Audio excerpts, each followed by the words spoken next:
Et j'ai trop fatigué. Hier, j'ai passé une soirée de merde. On s'était tous dit, après le match, on va sur le champ.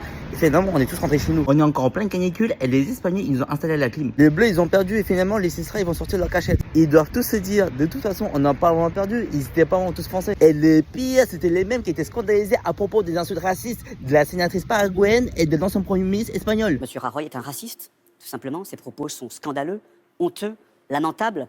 Ils devraient être condamnés par tout le monde, et heureusement, ils le sont par bon nombre de responsables politiques. Vous avez malheureusement des obsédés de la race qui considèrent que la couleur de peau, l'origine, détermine tout. C'est totalement l'antithèse du projet français. Le projet français, c'est qu'il y a 3 couleurs, bleu, blanc, rouge, quelle que soit son origine, quelle que soit sa religion. Le RN qui récupère sur le racisme, on en a tout vu. C'est comme si Netanyahu qui disait, ouais, Poutine qui bombarde les hôpitaux en Ukraine, c'est un peu un crime contre l'humanité. Gros, toi et ton parti, vous faites ça tous les jours. Même le culot l'a fait. Waouh, c'est culotté là. Eux, ils ont juste dit la même chose que vous, mais dans une autre langue. La sénatrice paraguayenne, elle accompagne Kylian à un singe. Et même les fachos chez nous, ils ont fait, gna gna gna, c'est inadmissible, c'est raciste. Elle a pas le droit de dire des choses comme ça. Alors qu'ils comparent tous les jours le maire de Sardaigne à un singe. Ça se trouve, ils se disent, c'est nos noirs, c'est à nous d'être cisra avec eux.